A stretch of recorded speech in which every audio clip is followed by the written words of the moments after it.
I am so conservative. Rationalized in my head. These are things I read in And the I'm going to scripture. talk about Willow Creek. Okay. Willow Creek, a few years back, had Remembered invited. at the time when Will Rogers said, I don't belong to any organized religion. I'm a Baptist. Yeah. I am so conservative. If you didn't jump to conclusions, you might not get any exercise.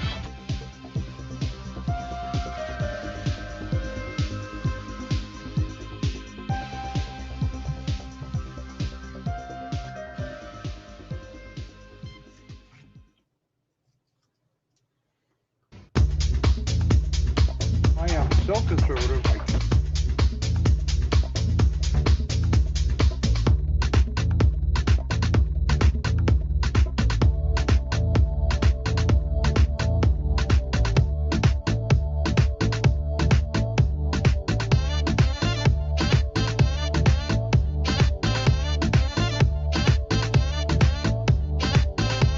I am so conservative.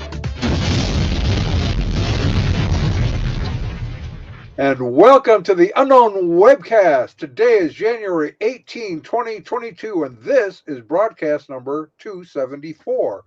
This is just a bit of a trigger warning for those who believe words are more injurious than sticks and stones. I really am so conservative I can't turn left even when I'm driving. In addition to giving trigger warnings to our viewers, Ron Hensel and I both drink coffee for your protection. Today, Bob Pardon joins us to talk about trusting the church after spiritual abuse. My name is Don Vino. I'm president of Midwest Christian Outreach Inc. in Wonder Lake, Illinois, which produces the Unknown Webcast. And our senior researcher is Ron Hensel, who will introduce the sponsors of today's webcast. And here is Ronnie Baby. Greetings from sunny Florida, where the palm trees came out, saw their shadows, and now we have 12 more months of summer. And they're going to do it again on February 2nd, I hear. Our sponsor for this edition of the Unknown Webcast is World's End Theology Outlet, your one-stop resource for half-baked heresies, dubious doctrines, and other ideas whose time has gone. World's End Theology Outlet, and our usual legal disclaimer, our guest on today's webcast, Bob Pardon, has no connection whatsoever to any of the satirical content of the Unknown Webcast, hereafter known as the webcast, although we probably will not mention it again. This satirical content includes any and all commercials, end credits, puns, smart remarks, or anything else that might fall under the definition of satire. In the meantime, Midwest Christian Outreach Inc. bears no liability for or responsibility for anyone's opinions regarding this satirical content. Our regular announcements notice the opinions expressed on this webcast are ours and should be yours too. If you enjoy it or if it really annoys you and you want to inflict it on someone else to ensure your continued access to this program, please go to midwestoutreach.org, click on the yellow donate button, contribute as you feel it. And don't worry, this webcast is Y2K compliant.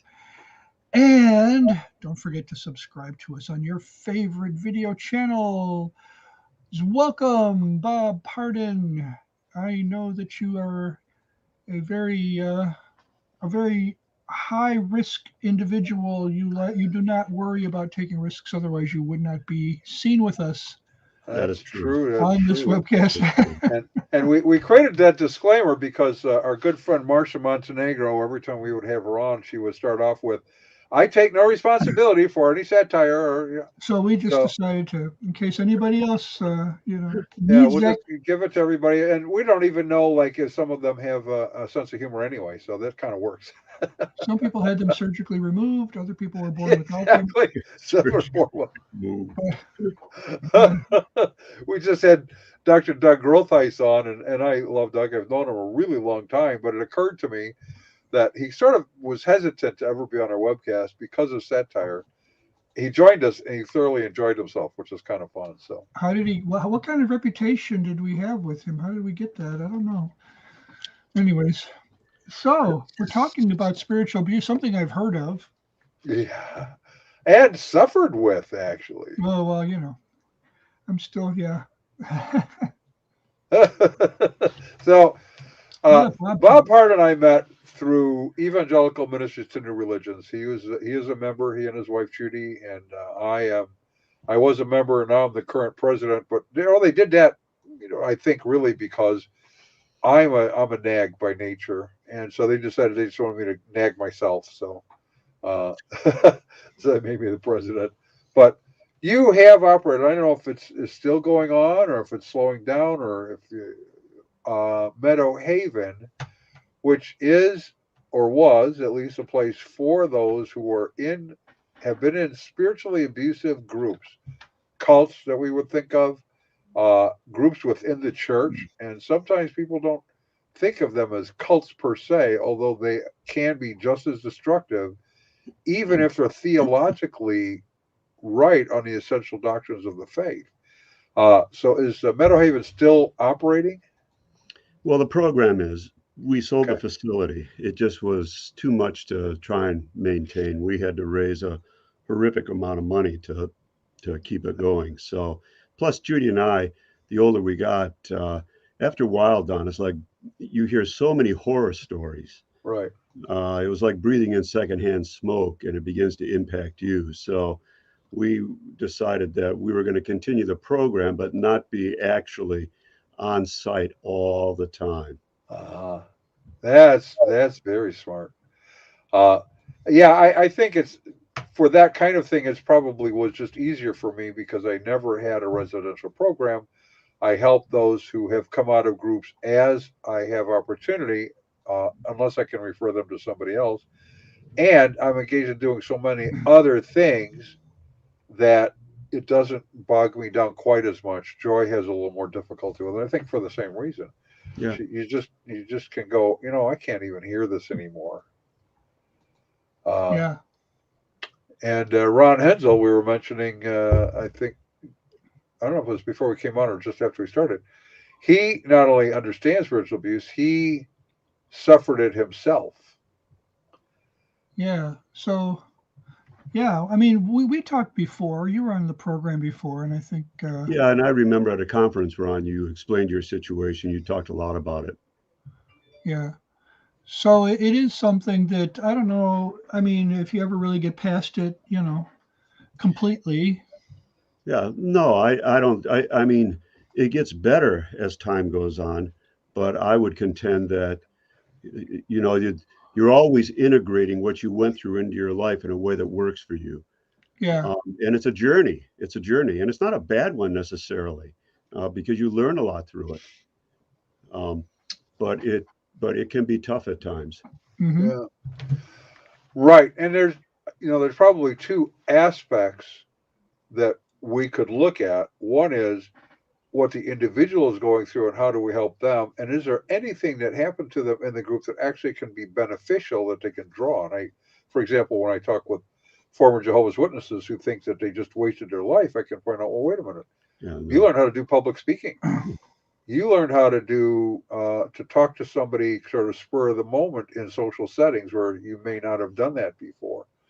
So now I'm not advocating to become a Jehovah's Witness to learn those things. I'm just saying that everything that happened to you wasn't necessarily bad. no, you're The right. other is how do the churches deal with it? Is one of the things that we have seen happen. And Janice Hutchison, you know who she is, Oh correct?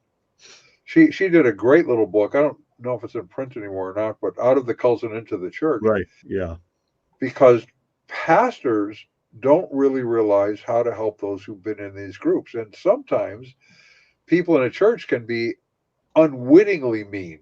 I know she's gone to be with the Lord now, but one of her branch rectors, Diane Golson, was a Jehovah's Witness for 43 years. When she came to the faith, she said, I'm going to work as hard for the Lord the rest of my life as I did for a false prophet organization for 43 years. And she did. And yet she would give her testimony in a church or her church, and they would come up afterward and go, how could you have been a Jehovah's Witness? You look smarter than Yeah. that. Yeah. Bless so, their hearts.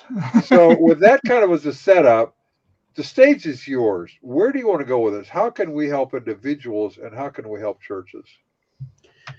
well, depending upon, like for Judy and I, depending upon who we're dealing with, obviously determines at least the level of abuse that they've experienced. But obviously, that determines how we're going to approach them. You have some individuals that come out of a heretical group, or what we call an aberrational Christian group, and they've been really hurt seriously. Uh, you have other individuals that have weathered the storm better, and they are just more together to begin with, and they don't need quite the same approach. So I think one of the things that is critical to understand is that groups exist on a continuum. It's not that every group out there is a group that's like Heaven's Gate or the Branch Davidians or Jonestown or something like that. You have the really heavy duty ones where lives are lost. You have other ones that are just more. They tend to be more benign, but they still do damage over a period of time. So what we do is we differentiate in trying to help somebody that's been spiritually abused in two ways. One is, was the group a heresy? Was it a full-blown heretical group? Did it deny the faith once delivered unto the saints in some major doctrine? The second thing that is essential to understand, and this is common for not only full-blown heretical groups, but what we call aberrational Christian groups. And this aspect is, how is power and authority exercised in the group? Are you enslaved? Is the Bible used, so to speak, to enslave you to the group or to the leader? Or is it used to free you up to become all that God intends you to be? So we deal, Don and Ron, we deal as much with what we call aberrational Christian groups as we do full-blown heresies. And these are ones where, people come to Christ in the group, the gospel's there, but they own you, and they determine God's will for your life, and they tell you what to do and when to do it and how to do it, and it just becomes incredibly controlling. Well, I just finished listening to the Rise and Fall of Mars Hill podcast. Oh yeah. Have you listened to it? No, but I'm Oh familiar. My goodness, I had so many flashbacks. I was never part of Mars Hill. By the time that thing started, I was out for years. Well, I mean, yeah. By the time it became generally known outside of like Seattle, right. I think I'd been out for more than a decade. And I had no idea what was going on until when it all collapsed, then I started finding out. Right. And Ron, you bring up a good point, because it can be Mars Hill, it can be the International Churches of Christ, a bunch of different kind of what we call aberrational Christian groups, and even heretical groups. The process of abuse is always the same. It's just a different set of clothes. So the healing is essentially the same as well. But you've got to contextualize it to that particular group so that it really makes a difference for them. But I can see, you listening to, knowing your background and you listening to Mars Hill, that would be triggering in a lot of ways, or at least take you back. Takes me back. It's, I felt a lot of anger for both what Mark Driscoll did and what happened in our situation. Earlier you said there's a spectrum, and I think Don and I both can share stories of even in basically good churches where episodes of spiritual abuse take place. Absolutely. And a lot of times, I think, from what I've seen, they tend to be linked with a particular person in the church, usually the pastor. Yes. But it's on a spectrum. It doesn't have to be, as extreme as what we saw at Mars Hill or what I experienced. And you could say that. I think in both the cases that I was in Mars Hill, it was one of these cases where the abusiveness gradually rose. In the beginning. It's kind of like the old frog in the pot of boiling water scenario. If it was boiling, usually the way it works. Yeah, if it was boiling when you joined, you would never have joined. Exactly. If somebody came up to you and said, "Look, I want you to come to my church because we worship fire hydrants. And not only do we worship fire hydrants, but we give everything that we have to the organization, and it's a great place. Everybody loves everybody, and on top of that, we're able to run the 100-yard dash in 10 flat." There's no way that you would ever join that. You'd say, "This guy's a crackpot. I'm not doing this here at this point." But you have someone that comes in, and generally, these individuals, they they do not set out to try and set up an abusive situation. They really believe their own shtick. Yeah, They I think believe you're that right. they really understand God better than you do. They really Hmm. believe that they have an inside pipeline to the Lord that's going to allow them to give you a better understanding of what the scriptures teach in that. And that's part of what becomes convincing. But generally, this grows over time. I think if you look at these groups historically, that's what you find happening.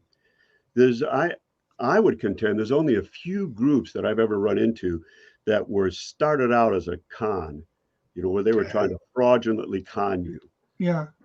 But by and large, most of these groups begin with just what you were talking about.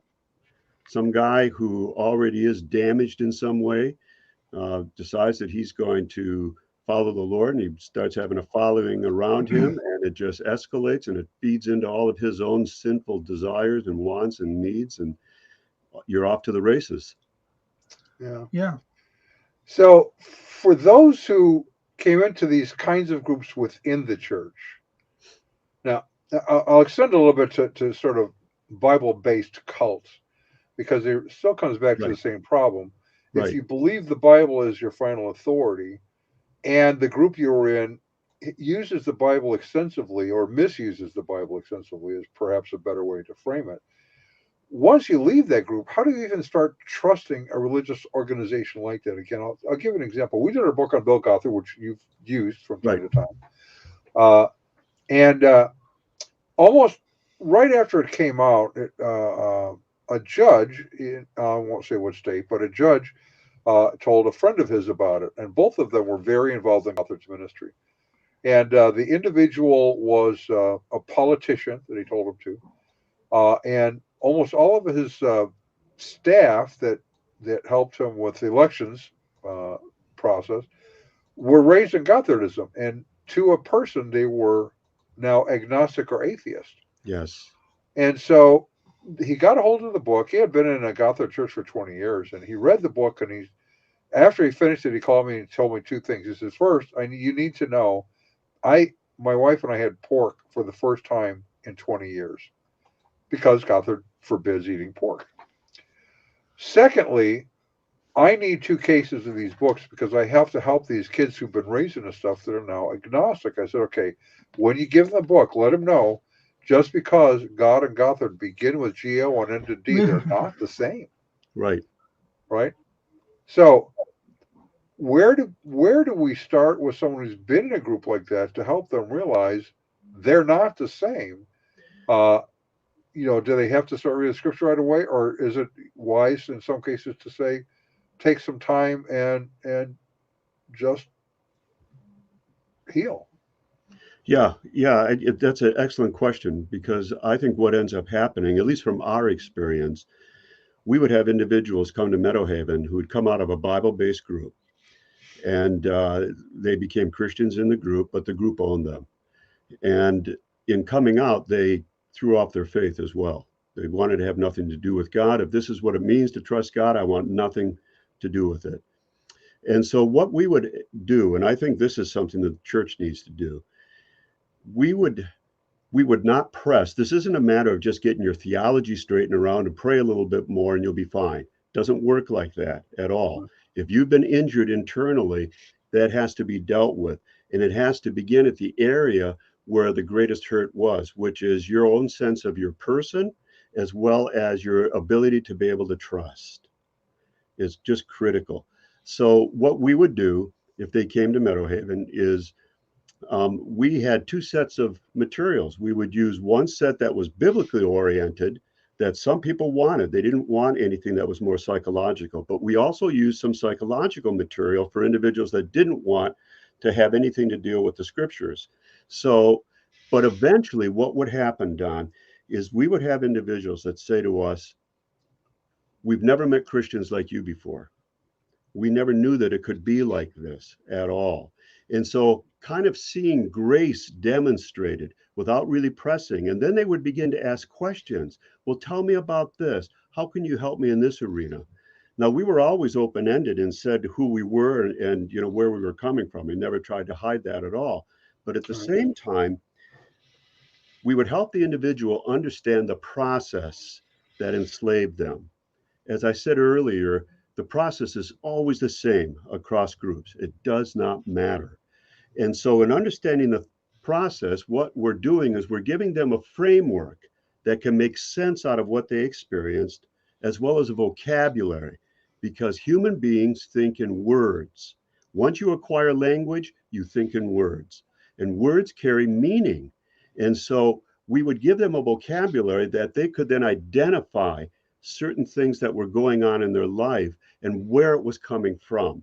That's tremendously freeing, because coming out of one of these destructive groups, you also have not only found it difficult to trust, but you've been robbed of your control over your life. That's part of why I want nothing to do with God. This is just too dangerous. So you try to control that area there. So you want to be able to help them to regain control and to be able to move out in their trust more and more. And so it often starts with you. So a basic church, a church that wants to have kind of a healing ministry along these lines, needs to be one that really emphasizes grace. It's not a one size fits all. You've got to frame this around the individual. So when I was pastoring, and I would have support groups. In fact, I do. We run them now. We have support groups. We would deal with particular topics like grace and what it means to listen to the Lord, how to grow in your spiritual life, to be sensitive to the struggles of individuals that they might be having there, and to understand the process that really enslaved them. So you help them to begin to understand that, maybe the God that I was serving was not the really true God. I mean, he was true in the sense that he's the God that's revealed in scriptures, but he was distorted. It's like my next door neighbor, who was a great guy, but somebody's lied to me about him all the time and told me he's a thief and he does this and he does that. And I just believed that. And I thought that was the case, when it's not the case. Right. But a lot of it starts with you loving and caring for them, despite the fact that they may press your buttons, that they may question all kind of stuff, that they don't want to deal with this, but just knowing that you care. Yeah, that is really. Now, yeah. Go ahead. We talked about the spectrum, and I would want to add something to what I said, because earlier I said you have churches where there's kind of a much lower level of abuse going on, and it's usually connected to usually the pastor, not always, but usually. There's also something that kind of came to Don's and my attention. When did I write that article? About it was really about the whole question of whether David raped Bathsheba, Oh, right. Yeah. But it involved a particular woman who was severely abused in a particular Southern Baptist church context, very particular. And it was only involved because I perceived that what somebody was saying is that this situation is kind of a demonstration of why we should interpret what David did as rape. So that we ended up writing not exactly, sort of a retraction. Would you call it a retraction, Don, or clarification? Yeah, clarification for sure. Yeah, because I didn't say anything that I had to contradict, but I said something that I needed to say. Well, look, I didn't know at the time, and now I know. So now I want to make sure that I say, yeah, this woman was sexually assaulted. Okay. Right. So there was some modification made that basically said this: what we said about David and Bathsheba is still accurate. We agree with. We still hold to that. This individual doesn't fall into that because she wasn't in that situation, like David and Bathsheba. So we became acquainted with that situation, and it's like so many others. There are many of them in there, and this is a situation where I kind of have sympathy for the people in the church who had to deal with it at the time, right? Because some of these abusers are so good, they're so slick. They high profile. They can be high profile, and so I would say there are overlaps between this case and what happened at Willow Creek. What happened even without any sexual issues with what happened with over at Harvest Bible Chapel. And the question that keeps coming back is a similar one to what happens in the more obvious and severe cases of ongoing, persistent spiritual abuse. And that is, just as the people who are involved in those ongoing, persistent types of spiritual abuse, they don't feel anybody's going to believe me if I tell my story. So also this woman in this case and other people in these other cases, especially, but maybe especially the ones where it involves an allegation of sexual impropriety. Now we've pretty much proven in many cases you're not likely to be believed, especially if you're, and in fact, you're not even, it's one thing to say you're not likely to be believed, but in many cases, you're not even likely to be taken seriously. They're going to try to sweep you under the rug. Well, that's not only true for sexual abuse. That is true for sexual abuse, but it can be true in sort of more high-profile groups that operate within the evangelical culture. I think of Bill Gothard. I really think of Bill Gothard when I think of this, who was called to task on his teachings on authority were pagan, not biblical. He really inverted the whole process of authority, this top-down authoritarianism rather than servanthood. Grace was something, according to him, that you earned. Quite a number of things went on. His brother was involved in sexual escapades with at least 7 of the staff secretaries, and he sort of covered for him until it came out publicly they were suing him. And when that happened, was an interesting thing happened. He had to resign, but the resignation only lasted 2 weeks. Right.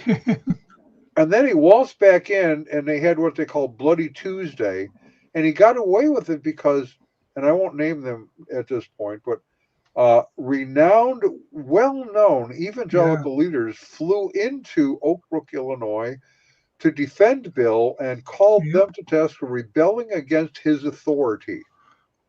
They didn't have the story. Nope. It crushed a lot of people. Now, several of them are very strong in the Lord, and I love working with them. I still have a relationship with them at this point. We met them in the process of writing the book, but that can be crushing to someone. So one of the things that you're raising up is the idea of God. There's a particular idea of God that comes from that group. And so when I meet with someone that's been involved with that, I have to ask them this question. Can you describe for me what God looks like to you? This God that you're rejecting. And after they do that, I almost always say, I would reject that God as well. Yeah. So what you're saying is understand who this person is and what it is that they suffered, and extend grace, because they may actually be fearful of reading the Bible. That was the very tool that was used to abuse them. So what do you encounter that question a lot, or that statement? I didn't think anybody would believe me. Yeah, absolutely. And it's not just in regards to sexual abuse, right? It's just kind of across the board.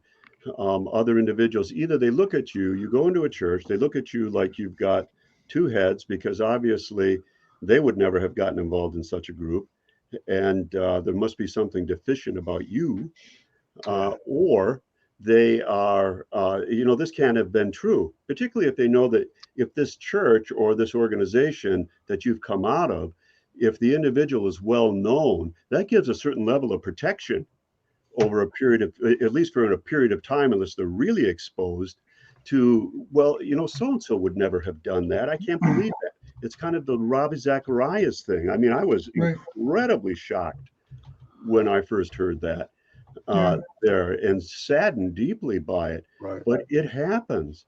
And you can't just then defend the individual and say, well, the victim is the one who was lying. Now, sometimes you do have people that exaggerate, or they make claims that are not the case. But usually, if they take the chance of vocalizing that publicly there's something going on. Now, earlier I said I have a little bit more sympathy for people who have to deal with this because let's say you're an elder in a church and somebody comes to you and you've had this pastor for a dozen or more years, and now somebody comes out of the woodwork and makes this accusation. You know, you've got this verse that says, "Do not entertain an accusation against an elder without 2 or 3 witnesses." Now, that's not really a special kind of exemption carved out for church leaders, because that's really under the law of Moses. And you could see Jesus using that same principle in Matthew 18. In the mouth of 2 or 3 witnesses is required for confirmation for a sentence, for some kind of consequence to be. So really, what Paul might be saying here is that don't treat the pastor as any special in the sense that one person's testimony is going to wipe out his reputation and put him, in jeopardy. But at the same time, that doesn't mean you simply don't take the accusation seriously. That doesn't mean you don't try to investigate. And it doesn't mean that you launch an investigation with hired consultants whose main job is to protect your church's reputation. In other words, find somebody who's legitimately concerned to find out the truth. Ron, we've been called in a couple of times to do those investigations. I've had to testify as an expert witness in court cases. And in doing so, it is always a heavy, difficult experience to have to go in and you're dealing with a pastor or you're dealing with some lay individual who had power in the organization. And what you say, what you come up with is going to have a real impact upon them. We've seen one situation where the pastor, this was sexual abuse. He was grooming one of his parishioners, and he ended up getting caught up in it. And the woman ended up being hospitalized, and it's just a mess. The denomination came in and really tried to work with him, but there was a huge investigation that was done, and we were part of this investigation. And they offered him an opportunity to heal. They were going to send him away, remove him from pastoral ministry, put him up elsewhere, have him go through extensive Christian counseling, work through his issues, then determine what the Lord was calling him to do from that point on. So they weren't just going to throw him out at this point. But he decided, this is too embarrassing, it's too shaming. So he just jumped ship and joined another denomination. Oh. We've seen that happen. Oh, yeah. But then there's been other situations where we've seen, there was a really high profile one up here in Massachusetts years ago, a church called Grace Chapel up in Lexington, Massachusetts. Gordon McDonald, some of you have heard of him before. Absolutely, yeah. Where he ended up, fooling around with his secretary. A really good man, and it happens here. But he was, a number of his parishioners were professors at Gordon Conwell, and so they were on the elder board, and they set up a program. He followed it through, and he was redeemed, so to speak, and his ministry was redeemed. And he went back into the pastoral ministry for a few years, but then he left and he's doing some other things. But that was a good outcome, but that's more the exception than the rule. Ironically, my wife and I were attending Willow Creek Community Church on the Sunday that he and his wife came to basically talk about that experience that they were now past. It's kind of ironic because of what happened many years later at the same church, but so there are those who want to get into starting their own group that would act like this, the one true church concept, and we have a sponsor who helps them to do that. Yes, we do. Our friends at World's End Theology Outlet have some questions. Are you troubled by the existence of countless Christian denominations? Do you tend to think that everyone's judgment is questionable except yours? Do you have a nose for excellent marketing opportunities? Well, then, the Heterodox Company presents the Do-It-Yourself One True Church, It has everything you need to shut untold millions out of God's kingdom. With the One True Church kit, you get doctrinal options, practical options, your own, quote, church history, unquote, proselytizing gimmicks, and so much more. But wait, you also get scores of church architectural plans and building rental options. And the Do-It-Yourself One True Church kit comes with these ringing endorsements. A pastor in Indianapolis says, thanks to the Do-It-Yourself One True Church kit, my disciples are so narrow they can look through a keyhole with both eyes. A pope in Phoenix says, it's a great product. I've never had so many people kiss my ring. And a church in Philadelphia says, go away. Now that we're the One True Church, we don't waste our time with spiritual peasants like you. The Do-It-Yourself One True Church kit, available at World's End Theology Outlet. You really need to look into that. You guys have some serious problems. Serious problems. Yes. Yeah, really, when you think of our commercials, just think of them all as a cry for help. We're just, we just need so much help here. Yeah.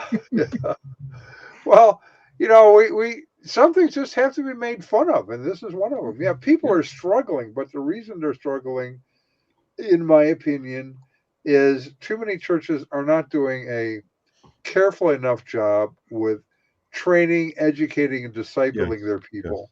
Yeah. Don, I have the opportunity. I teach, as far as I know, the only graduate level course at a seminary on pastoral issues and cults. I was a pastor for 20 years, and it's all based around not so much, what is a heretical group. We do cover all that because these groups all operate the same way, whether it's an aberrational Christian or whether it's a heretical group. Right. But it's more in terms of, okay, simply because the guy or the organization is preaching the gospel does not mean that it's a healthy place to be. Right. It only means that God uses his word in order to bring people to Christ, no matter what context it's in here. But it can be very abusive. So the course is all built around you kind of understanding what power and authority is when it's exercised in a really negative way in individuals' lives. And then you as a pastor, what to do in those situations. You have somebody come to your church from another church and say, this was awful what I went through there, and I don't know whether I'm going to trust you, and I don't want to come to Bible studies, and I don't want to do this or do that because I'm afraid I'm going to be hurt and abused. And the pastor doesn't really know how to deal with that. Sure. Doesn't know how to minister to that person. And that just isn't taught in seminary. It's not taught. It's not. There's so many variations on the same theme that you just mentioned. Sometimes they joined a group which instilled in them this notion that you should not be in a traditional church. Yes. That those are all evil.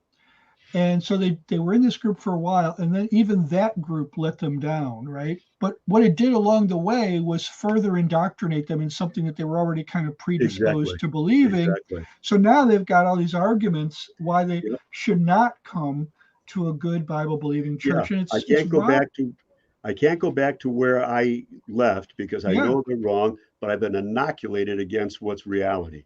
So I'm a man without a country. I have nowhere to go. And to some extent, that happened in our group because our leader would come. Our leader had been an employee or like staff person for Youth for Christ. Mm-hmm. I forget what other he's never put out what I consider an authoritative resume, but he was really an expert at resume inflation. I mean. I like that. That's a great term. Well, I've been using that ever since I got out of his group. I mean, it's like one of the first things he told us was, I've been in counseling 20 years. Well, then it dawned on me, he's 41. I mean, it's like, that means and literally he said he started counseling at 18 and he told us how great he was. He was doing marriage counseling at 18 or 19. And he says, I was so good. And it's like, my goodness, this guy was a megalomaniac. So there was a lot of the things he says, I think, were true, but Right. the significance of them and even maybe some of the details were vastly inflated. But I forget where we started. Where was our starting point? I need to take notes on what I'm saying so I can go back and check them. But anyways, Don will remember at some point, and then I'll remember what I was going to say. Well, Don, Well, you brought up we're talking something. about discipling our people. We're talking about training our people. And we're talking about, I would. I was talking about how these people inoculate you against. Right. So Anything legitimate. Right. he had all these credible contacts um, with the bigger, broader, big tent evangelical world. He says at one time he worked on this well-known a telethon for this well-known Christian organization and all these other things. He had dirt on every single person he talked about. He had dirt, what he thought was dirt. Some of it might have been true.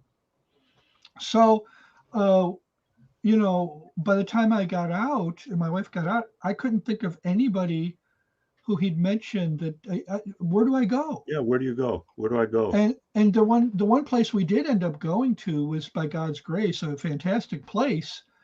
And one of the reasons we went there, it was because it was literally the only place he had nothing bad to say about. It was John Sayles Church, and it was called Keeneyville Bible Church at the time. It was later called Grace Community Bible Church, and we went there, and he went absolutely nuts.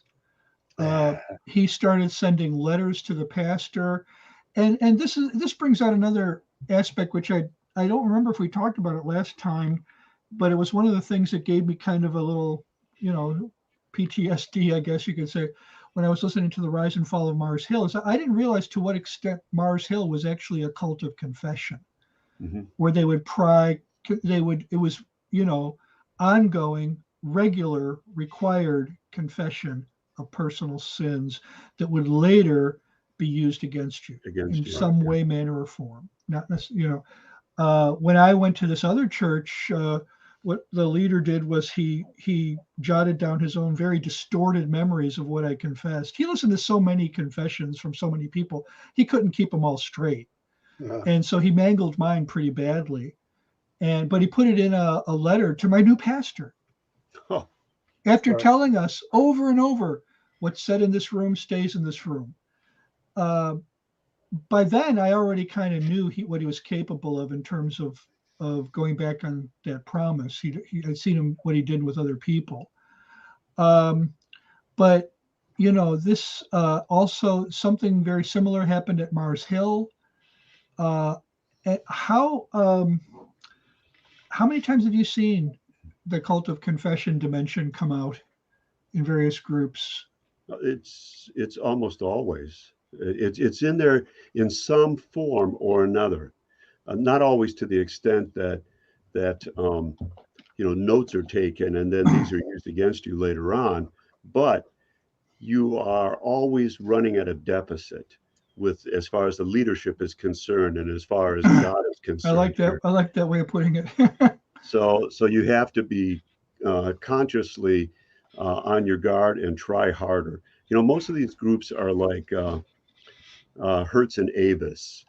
Number two Avis tries harder. We try harder. And so you confess your sins all the time, and it's an inducement for you to really get your act together here and try harder in order to please God and really please the leadership at this point. But it's a way to control. It's a way to control. What would happen is things like you would really feel like, oh no, I'm doing so poorly, I'm doing so badly, and you're trying to come up with things to confess. And once in a while he would, like, I don't know, he'd be in a good mood. Maybe he had his favorite taco salad or something that day, I don't know. And he would take pity on you, and he would say something to you to make it feel like you're doing okay. And sometimes, that actually happened a few times. And every time it did, I was like on cloud nine. I'm doing okay. Absolutely.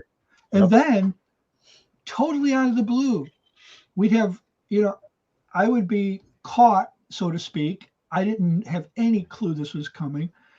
and he'd scream at me for 15 minutes in the middle of a group, and I'd be devastated and have no idea how did I get to this. And then then later he might say privately to me, boy, did I have you wrong. I thought you were doing so well, and boy, I guess my discernment was off this time with you, and all these kinds of things, just to make me feel more like, cow dung than I already did. Yeah. So Yeah. Yeah. yeah. Yeah. It's like the spider with the fly.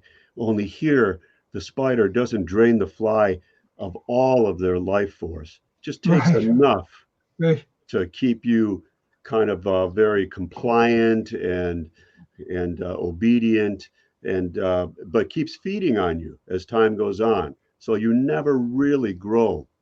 And then expresses total surprise and shock and even outrage when you say, I can't take this anymore, I have to I'm leave. out of here.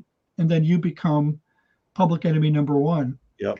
And it dawned on me the reason for that was because here's a guy, his whole mindset is collecting dirt on other people. And now I have an incredible amount of dirt on him. But as Don can tell you, I had no interest in sharing that with anybody. Right. I didn't want to talk to anybody. If he didn't consistently hound me, I wouldn't have even considered, I wouldn't have even considered it, talking to anybody about it. But anyways. So, as someone leaves a group like this, and very often, as I talk with them, they have a spiritual interest. They want to get back involved in a church, but they are afraid. They're afraid that they can't really understand the Bible, and they're afraid, how will this church view me as having been in this other group, and they're afraid of how the pastoral leadership may respond to them. And so I kind of go through a process. I go through a process with them of saying this.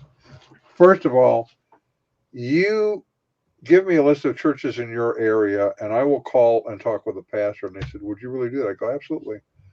I have a series of questions I go through because I want to know if I can trust the pastor with your life. That's important to me.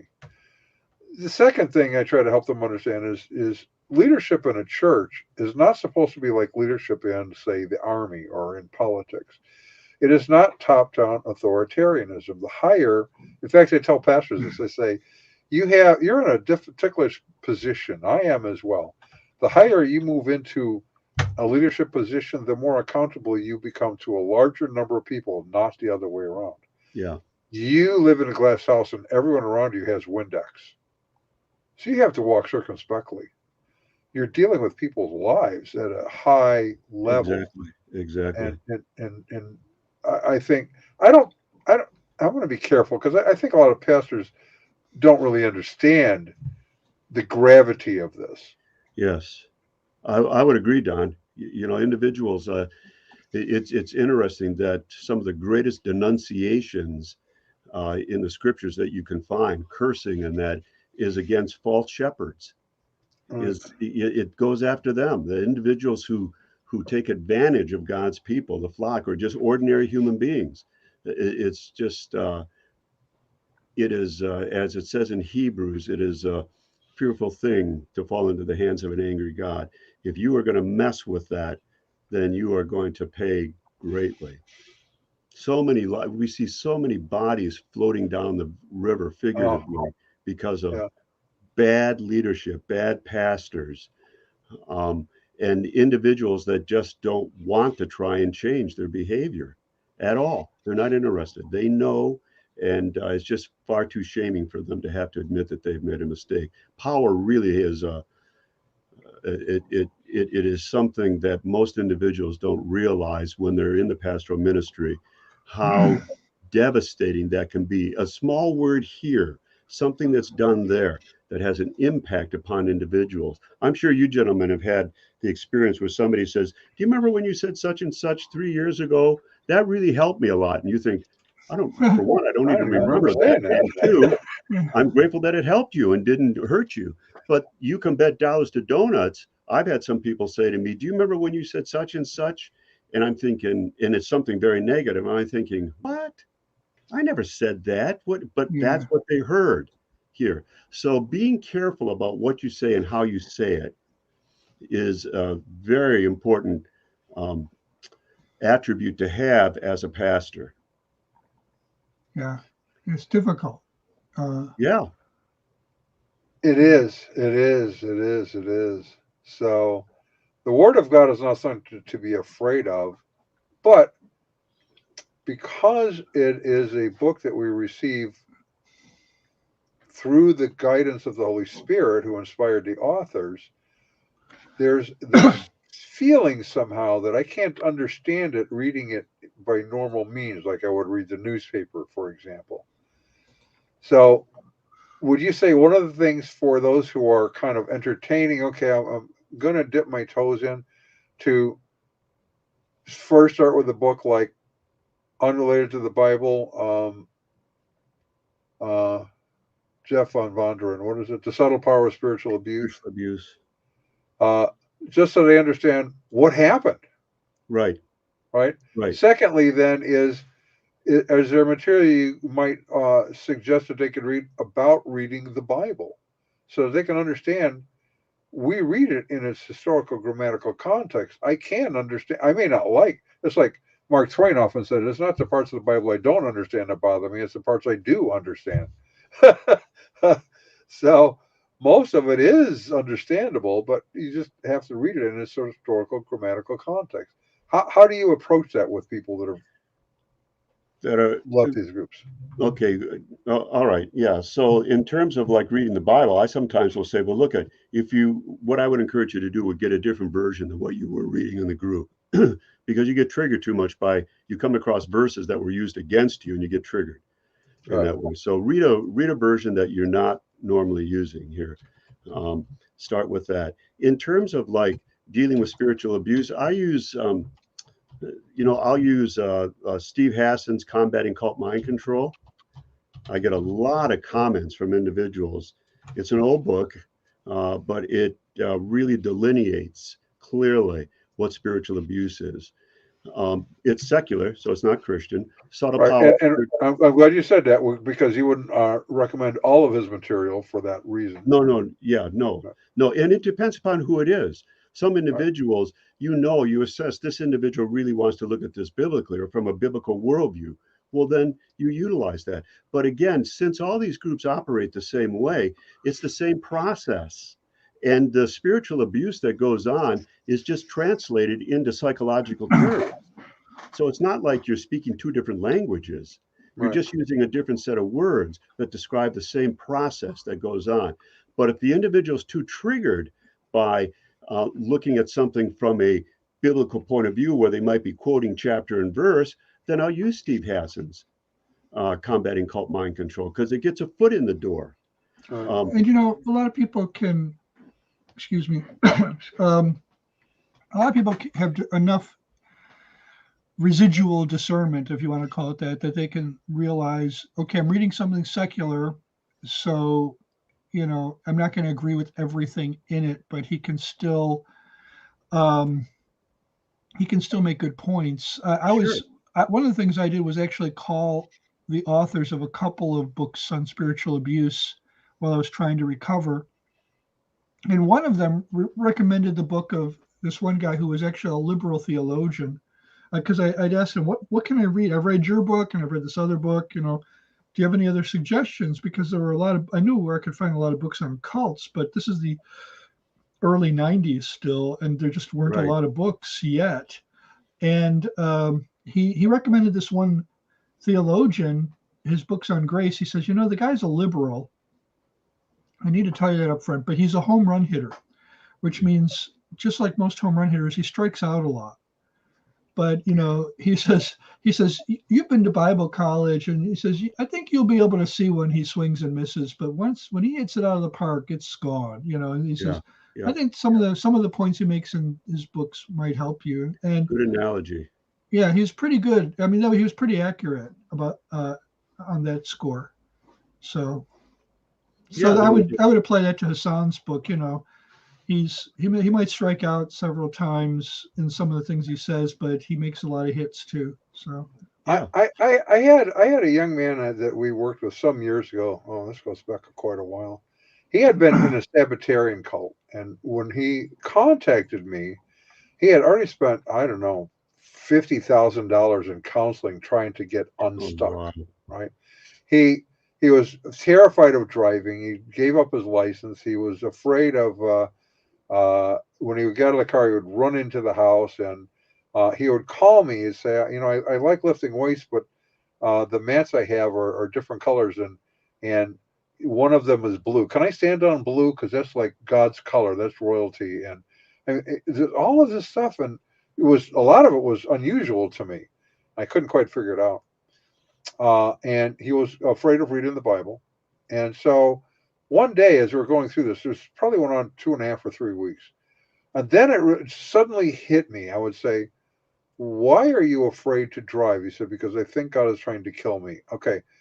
And why are you run into your house from the car when someone drives you home? Well, because I'm sure God is trying to kill me. And I said, okay, now I know what the problem is, and I know what the solution is.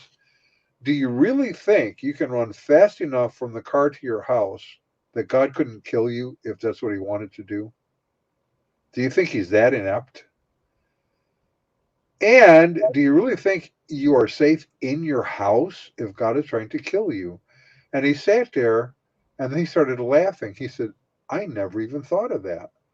And that moment transformed every other aspect of his life, because the point he was stuck was this fear of God trying to kill him. Yeah. And it prevented him from doing everything else. I And don't know if Matt, you're into that where it's just that simple, but sometimes you got to figure out what that you could stuck show him. you. You showed him Yeah. the absurdity of his thinking. And some individuals that'll work for them, but some of the fears are so deep seated that it takes. This is why I said the issue is they can't trust. They can't trust. I don't Right, trust, and I feel out of control. right, So if if you can build a relationship with them or help them to begin to kind of move out, if they're not as damaged as if they're more like someone who has really severely been impacted, then it's kind of like you start with Jerusalem, then Judea, then Samaria, then the uttermost parts of the earth. So you can start trusting us, you can start trusting me now, and then you incorporate other individuals. Now you can trust us. We get involved in a little group at church or something like that, and then it can just move out more and more and more along those lines. But there are some individuals, and I commend you, Don, for kind of assessing the situation where you just need to be logical with them yeah. and just say, look, you've been operating under 2 + 2 = 5. No, 2 + 2 = 4, and let me tell you why. And they go, oh yeah, that's right. And it seems to kind of like snap them out Just of it. clicks. Yeah, Yeah. yeah, yeah. I So would contend though that's, at least from my experience, that's more the exception than the rule. it probably is. It happened to go that way. Most of the ones that because this is, I deal with, we're missionaries to cults and non-Christian religions. So Yes. that's our big focus. Unfortunately, we also have to deal, as you know, with false teaching in the church because of the high amount of biblical illiteracy on the one hand, and pastors who are well intentioned but just don't have the time or the resources to Yeah. see all of the things that are going on in church and culture. So they look to us to say, okay, what do you have on this or that issue? So I do a lot of that, but we do some of this helping people who've left. I have a young man, he was in the Urantia Brook. I love him a lot. He calls me literally every day now. He's been out for several years. He's blind. He reads voraciously, I think I met Braille. him Yeah, he probably did. Yeah, I think at the last conference he at the was there. conference. Yeah. Really interesting guy. Yes. And for him, the question was teaching him just how to read the Bible in context, because he would call me every day with a question about a Bible verse he had read. And so as he came to understand that, now he gets to the point where as he's calling me, he's thinking about the whole context, not just the verse. And he'll call and say, okay, I just finished this. I had a question. I think I've answered it. What do you think? And we'll lay it out. We'll follow it through and go, I got it. I really got it. I can understand this. I don't have to have your rancher to tell me what it is. Yeah, that's great. That's great. That's great. So cool. Okay, this has been great. Now, if anyone would like to contact you, are you still open to that? Oh yeah, Or absolutely. okay. Yeah, I mean they call our phone number or the website. The Meadow Haven website. Okay, and I have that in the description panel below, so they can look at that and contact you if they Sure. feel like they could benefit from working with you. I really love your ministry. I think you and Judy just do an outstanding job. And I mean, for Midwest Christian Outreach, there's really only two sources we recommend. One is for exit counseling, and that's Dave Clark, because they Yes. trust him. He's more concerned about someone's spiritual condition Right. than he is about trying to direct them to a particular church. Yes. Yes. And Which is the other important. one is YouTube. What happens after you leave these groups?